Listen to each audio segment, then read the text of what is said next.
Okay, Cyndi. Cyndi. I had Cyndi in 6th grade, and her dad was the band instructor, so uh,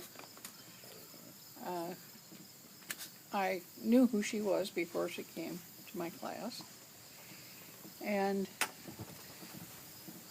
she was kind of a quiet little girl, but she would giggle, and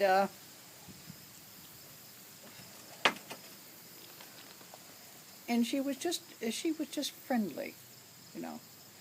I can remember going around the room, and math wasn't her best subject, but she would be working away, and I would stop past her desk. I can remember doing that particularly to check to see how she was doing. Uh, she was just sweet.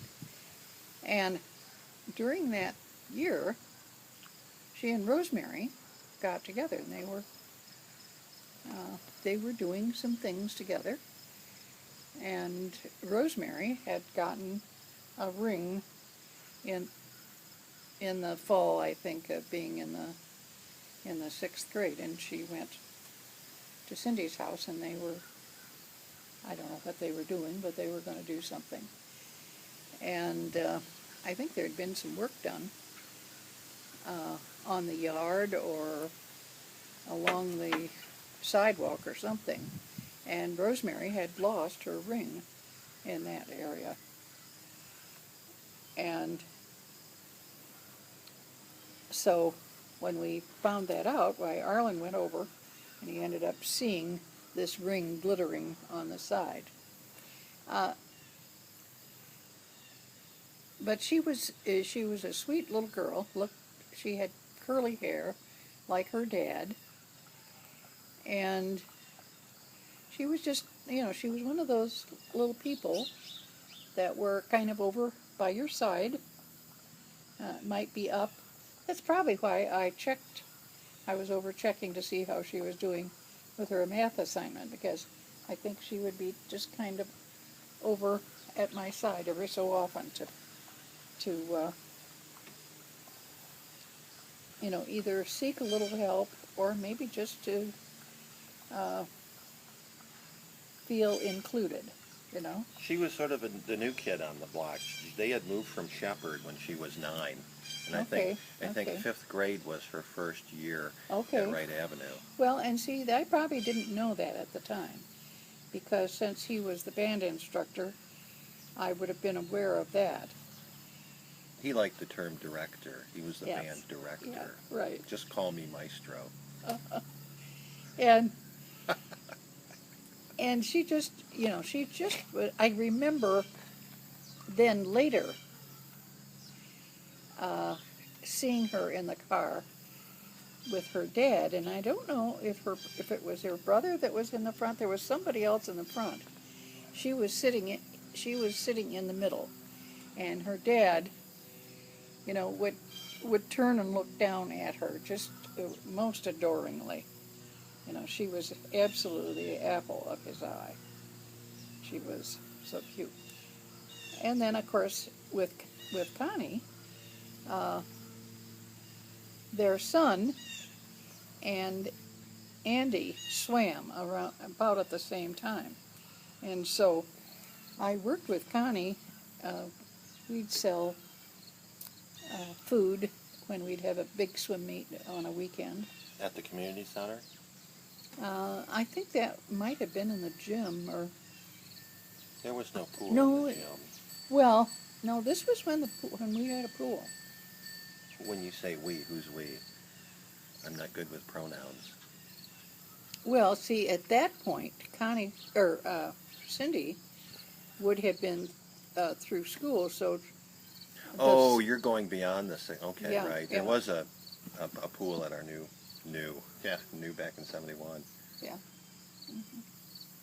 Yeah, Amy was the first one that got to swim in the pool, I think. Rosemary would have been delighted if she could have been on the swim team, but she didn't get to do that.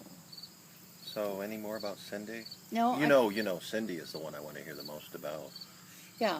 And the thing is, there are people who stand out with funny stories, and Cyndi wouldn't have been in a funny story because she was just this sweet little girl who was there, you know, Hmm. and always, you know, always very turned out, you know, just perfect in her grooming. Oh, yeah, the Chicago connection with her mother. She used to do modeling down in Chicago, and her mother would have all of these beautiful clothes for her to wear to school. Hmm. And Cyndi told me that all the other girls were jealous of her because of her clothes. Well, I don't know whether they were. I don't know that I would have thought they were jealous, but they would have thought that everything she had was very, she was dressed probably, you know, better than anybody in school because uh, Connie put a lot into that. Hmm. Uh, Seeing that she could do that, and she certainly was a perfect person to do modeling because she had gorgeous hair. She had a double helping of hair. She Hmm. had the regular hair that everybody has, and then she had like an extra helping. Hmm. I mean, it was just voluminous, Yes, voluminous. yes, God, she had lovely hair, and it was curly. Well, it was just like Chuck's, yeah, just like his hmm in the quantity and the quality. Her Eh, favorite color was yellow, and her second favorite color was lavender, and her third Okay. favorite color was pink. I wore Now, a yellow tie to the okay, memorial yesterday. okay. Now, I wonder if yellow became a favorite color as she got older, because I would have thought her favorite color, might have been in the pink, lavender I shades. think yellow overtook that. I mean, Okay. it's given that Hmm. females like pink and lavender, but Yeah. I think she brought yellow up to a higher level. Okay. I think that I bet that happened as she grew a little older. I don't think it would have been when she was young. But see, I understand this because, blue was my favorite color when I was younger. But then yellow became my favorite color later. You know, yellow and purple are what are called complementary Hmm. colors, Hmm. and also they're colors of royalty.